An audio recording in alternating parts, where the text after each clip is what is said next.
Larissa menatap punggung tegap suaminya yang semakin lama semakin menjauh dan hilang dari pandangan. Namun, ia membiarkan saja pria itu pergi. Larissa masih merasa jengkel. Amarah seakan memenuhi kepalanya sampai membuat ia tak ingin berbicara walau hanya sekedar memanggil nama Sandy. Larissa membuang nafas kasar.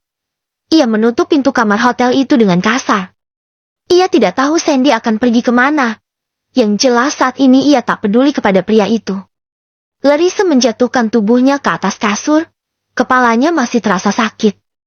Ia mengusap wajahnya secara kasar, lalu memijat keningnya perlahan. Larissa menatap ke sekeliling kasur. Remang-remang ia mengingat kejadian yang telah ia lewati bersama dengan Sandy di tempat itu. Larissa merebahkan tubuhnya dengan posisi telentang. Ia masih ingat ketika Sandy berada di atas tubuhnya. Ia juga ingat ketika pria itu mencium bibirnya. Larissa sebagaikan orang yang mengalami amnesia dan baru mengingat semuanya lagi. Namun, amarahnya masih tinggi. Ia merasa sakit hati ketika mengingat foto Sandy yang sedang dipeluk oleh seorang gadis. Malam ini Larissa seolah tak peduli terhadap suaminya. Ia membiarkan Sandy pergi tanpa jejak. Wanita itu lebih memilih untuk kembali memejamkan matanya dan tertidur sendiri. Kepalanya yang masih terasa pusing, membuat ia seakan malas untuk bangun. Larissa kembali membuka kedua matanya saat sinar mentari telah menerobos jendela kaca di kamar itu. Ia memijat kepalanya sendiri seraya merubah posisinya menjadi duduk. Larissa mengedarkan pandangannya ke sekeliling kamar. Sandy masih belum kembali. Padahal semalaman ia tidak mengunci kamar itu. Larissa segera turun dari ranjang dan masuk ke dalam kamar mandi. Ia sudah terbiasa langsung mandi setelah bangun tidur. Oleh karenanya, ia tidak lagi menunda kegiatan itu. Larissa berdiri di depan cermin besar yang terletak di kamar mandi. Wanita itu memperhatikan pantulan tubuhnya pada cermin tersebut. Larissa melihat dua bercak kemerahan pada leher mulusnya. Ia menggerakkan tangan dan menyentuh kulit lehernya dengan perlahan. Seketika bayangan adegan semalam kembali berputar di kepalanya. Sekarang, ia ingat jelas ketika Sandy mencium lehernya dan memberikan sesapan nikmat sampai meninggalkan jejak kepemilikan. Kenapa semalam kamu tidak melakukannya saja? Gumam Larissa sambil mengusap-usap tengkuknya sendiri. Entah kenapa, tiba-tiba saja ia ingin merasakan sentuhan itu lagi. Mungkin, rasanya akan lebih nikmat jika ia tidak dalam keadaan mabuk. Larissa mengusap bibirnya sendiri. Ia juga ingat betul ketika Sandy memberikan ciuman panas padanya. Manis. Gumamnya lagi sambil menggigit bibir bawah. Larissa benar-benar ingin kembali merasakan hal itu. Namun, sayangnya saat ini entah kemana perginya pria tersebut. Kamu di mana? Apa kamu beneran pergi? Larissa segera mengguyur tubuhnya dengan air. Ia akan menyelesaikan ritual mandinya dengan cepat. Yang ada di pikirannya saat ini adalah Sandy. Ia takut pria itu benar-benar meninggalkannya. Ia sadar, ucapannya semalam sangat menyakitkan. Bahkan ia sama sekali tak menerima penjelasan dari suaminya. Padahal, Sandy telah memberikan penjelasan yang cukup detail. Namun, Larissa sama sekali tak mempercayainya. Setelah selesai mandi, Larissa langsung mengambil ponselnya. Ia mencoba menghubungi Sandy. Namun nomor ponsel pria itu tidak aktif dan sama sekali tak bisa dihubungi. Seketika Larissa merasa tak karuan. Seandainya semalam ia bisa mendengarkan Sandy secara baik-baik dan bertutur kata dengan baik, pasti pria itu tidak akan sampai meninggalkannya. Kemana kamu? Gumamnya pelan seraya memasukkan ponsel ke dalam tas. Larissa memutuskan untuk meninggalkan hotel. Ia membawa mobilnya sendiri dan meluncur menuju rumah. Sandy membawa roda empatnya dengan kecepatan tinggi sehingga ia bisa tiba lebih cepat. Wanita itu nampak terburu-buru. Ia turun dari mobilnya dan setengah berlari ke arah garasi. Larissa membuang nafas kasar. Ia menjambak rambutnya pelan saat menyadari motor Sandy sudah tidak ada di sana. Padahal motor itu masih rusak, tapi mungkin Sandy memaksa untuk membawanya. Larissa kembali melangkah. Ia masuk ke dalam rumah yang cukup sepi. Hanya ada beberapa pegawai saja yang sedang mengerjakan tugasnya. Suara pantulan heels dan lantai terdengar menggema di rumah mewah itu yang membuat beberapa pelayan langsung menghampirinya dengan wajah menunduk memberi hormat. Siapa yang melihat Sandy? Maksudnya suami saya? Tanya Larissa dengan cepat kepada beberapa karyawan yang ada di hadapannya. Saya, Nyonya. Seorang wanita parubaya mengangkat tangannya. Kemana dia sekarang? Kapan kamu melihatnya? Tanya Larissa lagi yang terlihat tak sabar. Tadi malam Tuan Sandy pulang ke rumah. Setelah itu keluar lagi. Nyonya. Terang wanita tadi dengan wajah menunduk. Keluar? Apa kamu melihat dia menyalakan motornya? Larissa menatap intens ke arah wanita di hadapannya. Tidak, Nyonya. Tuan Sandy membawa tas ransel sambil mendorong motornya. Argorgi. Larissa mengusap wajahnya secara kasar. Entah kenapa hatinya terasa pilu ketika mendengar itu. Ia tak dapat membayangkan bagaimana Sandy membawa tas ransel sambil mendorong motornya dan entah kemana perginya pria itu. Saya pergi dulu. Larissa kembali berjalan ke arah pintu. Namun, tiba-tiba saja dua orang anak kecil memanggilnya. Mam! Zafar dan Ziva baru saja menuruni anak tangga. Kedua anak itu berlari mengejar langkah ibunya. Sep! Ziv! Kalian sudah bangun, sayang. Larissa merentangkan kedua tangannya lalu menerima pelukan anak-anaknya. Mami, di mana? Tanya Ziva secara tiba-tiba. Larissa cukup tercengang ketika mendengar anak bungsunya menanyakan Sandy, padahal mereka baru kenal beberapa waktu lalu. Dedi lagi ada urusan di luar.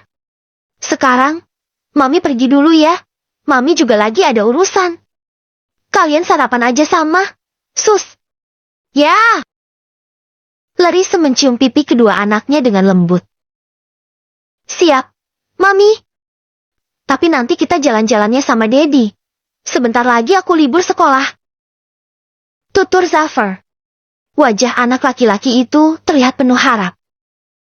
Oke, sayang. Mami pergi dulu ya, Bey. Larissa melambaikan tangannya.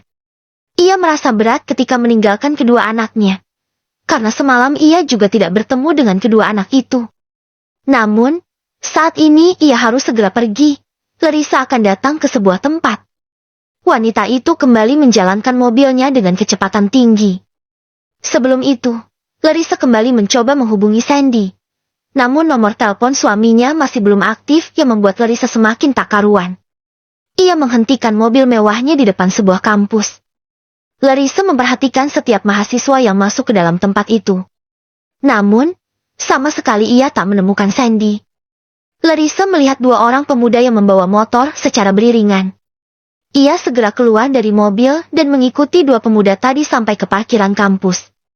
Seketika Larissa menjadi pusat perhatian, wanita itu berjalan dengan anggun dalam balutan dress seksi. Wajahnya terlihat cantik, mata sembabnya ia tutupi dengan kacamata hitam. Karena semalam Larissa sempat menangis saat ia melihat foto Sandy bersama dengan Helia.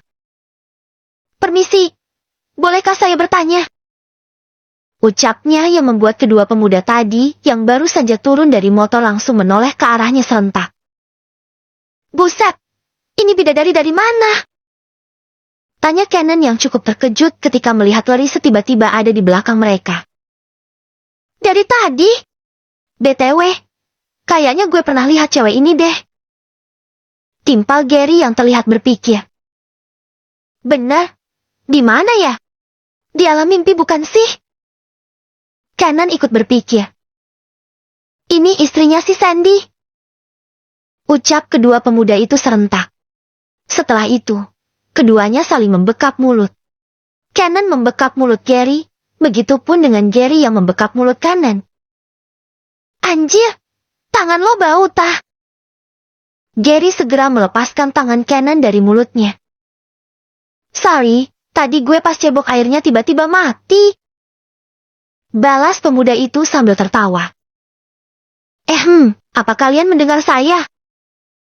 Tanya Larissa lagi karena sedari tadi kedua pemuda itu malah sibuk tidak jelas. Iya dengar. Sorry, si Gary emang rusuh. Cannon nyinyir tak karuan. Tadi mau nanyakan? Ayo nanya apa? Kita berdua siap mendengarkan. Gary menyugar rambutnya dengan penuh percaya diri. Kalian berdua temannya Sandy kan? Tanya Larissa secara langsung. Iya, kita berdua temannya si Sandy. BTW, kok manggilnya cuma Sandy sih? Gak manggil papi gitu. Goda kanan. Baiklah. Langsung saja. Apa kalian tahu sekarang dia di mana? Tanya Larissa lagi yang tak suka berbasa basi. Kasih tahu gak ya? Gary mengusap-usap dagunya. Emang lo tahu si Sandy kemana? Cannon menatap ke arah sahabatnya. Si Sandy balik ke Garut tadi malam. Jawab Gary yang terdengar jelas oleh telinga Larissa. Apa? Pulang ke Garut? Wanita itu terlihat kaget. Yah, jadi bocor deh. Gary mengacak rambutnya sendiri. Kenapa dia bisa sampai pulang ke Garut? Larissa menatap intens ke arah Gary. Kalau itu sih gak tahu. Cuma semalam dia sempat pinjam aki motor aku buat benerin motor dia. Abis itu dia pulang ke Garut. Jelas Gary yang membuat Larissa semakin terkejut. Oh iya, satu lagi. Apa semalam dia juga menghubungi kalian? Sekitar jam 10 malam. Larissa ingat ketika Sandy berusaha menjelaskan kejadian semalam padanya dan pria itu mengatakan kalau dirinya sempat menghubungi dua sahabatnya agar menolong Helia. Iya, semalam si Sandy nelpon. Dia minta tolong buat bantuin si Helia. Tapi aku lagi sakit, makanya gak bisa. Akhirnya dia pinjam motorku aja buat nolong si Helia. Waduh, jangan-jangan kalian berdua bertengkar gara-gara itu. Terus si Sandy sampai minggat. Kacau ini. Cerocos Gary dengan wajah yang mendadak terlihat syok. Dia juga nelpon aku buat minta tolong yang sama. Tapi aku gak bisa karena lagi jagain opah di rumah sakit. Timpal Cannon yang membuat Larissa semakin berpikir bahwa apa yang dikatakan Sandy semalam itu benar. Tolong kasih tahu alamat lengkapnya di Garut. Pinta Larissa dengan cepat. Hatinya tergerak untuk segera menyusul pria itu.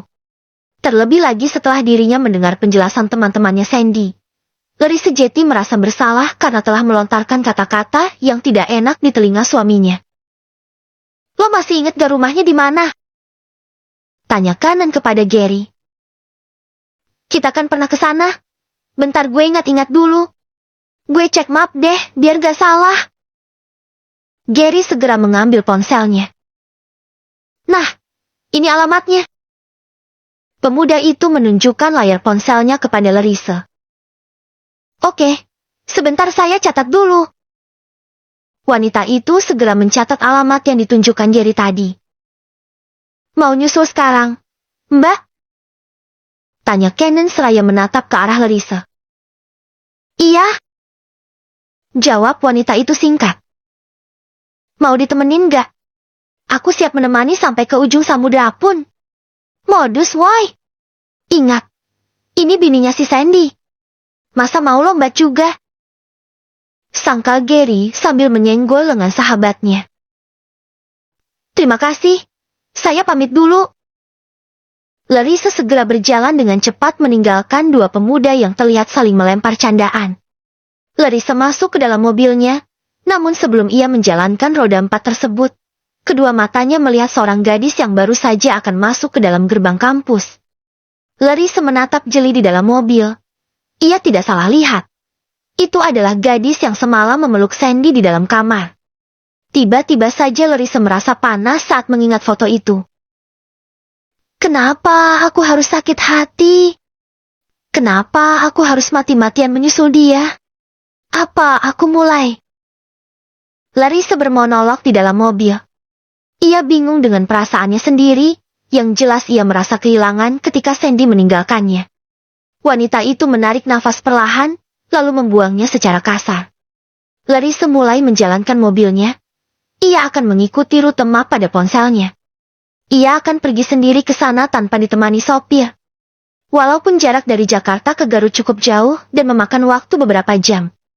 Larissa langsung menancap gas dan siap menempuh perjalanan jarak jauh. Meskipun sebenarnya ia tidak terbiasa membawa mobil jarak jauh, namun kali ini ia tetap memaksakannya. Entah kenapa hati Larissa tergerak untuk segera menyusul Sandy.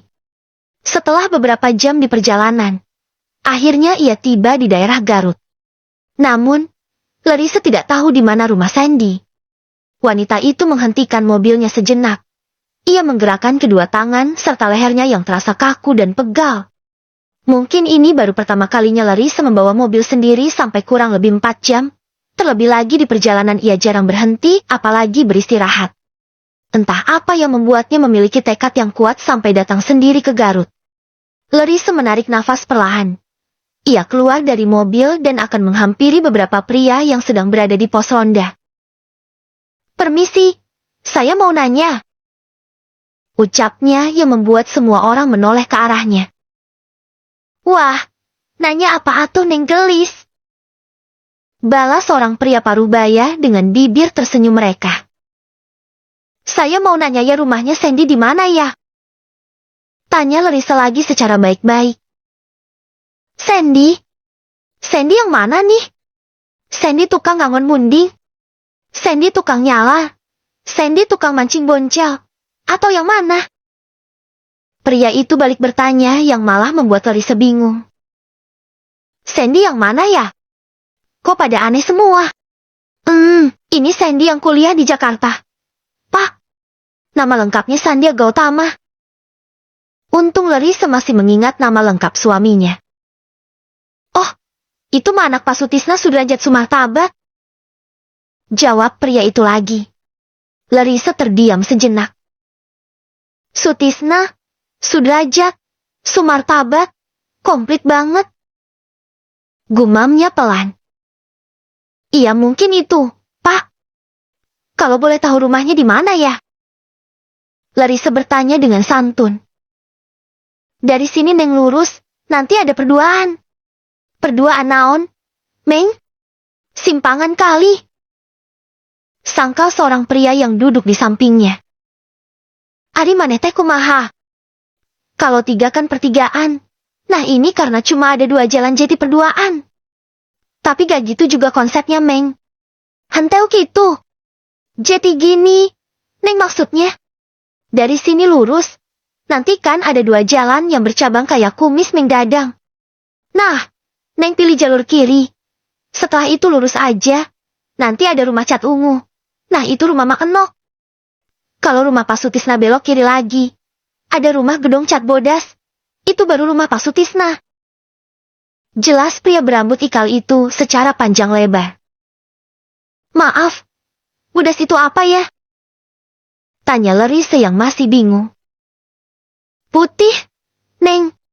Maaf atuhnya, maklum otaknya kampungan," timpal seorang pria lagi. "Kajen bodas sama putih ge sarua we. Sama aja.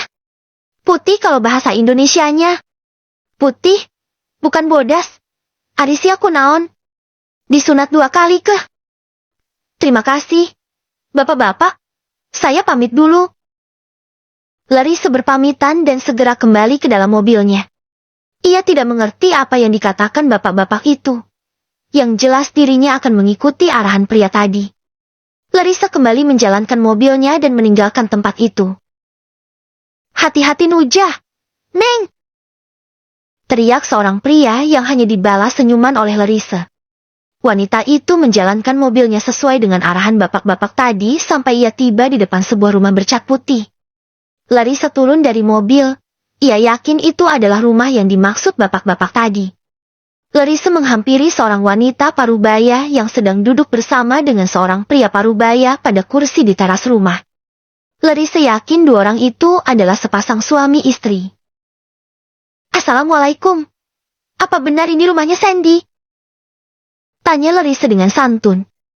Seketika 2 orang itu menoleh ke arahnya. "Waalaikumsalam. Benar. Saya ibunya Sandy dan ini bapaknya Sandy. Ada apa ya? Jangan-jangan ini ibu dosennya Sandy ya yang nyusul gara-gara Sandy bolos kuliah?" Tutur wanita parubaya itu yang langsung bangkit dari duduknya karena Larissa mengulurkan tangan ke arahnya. "Bukan, Bu, Saya bukan dosennya Sandy, tapi saya istrinya Sandy. Jawab Larissa tanpa ragu. Hah? Istri? Allahumma sholli ala Sayyidina Muhammad, wa ala ali Sayyidina Muhammad. Teriak seorang wanita parubaya itu dengan wajah terkejut. Ma, ada apa? Ada gempa ya? Perasaan gak kerasa. Seorang pria berlari dari dalam rumah. Namun, seketika langkahnya terhenti saat melihat Larissa berdiri di depan rumahnya. Sandy! Kedua mata Larissa langsung berbinar ketika melihat pria yang tak lain adalah suaminya itu.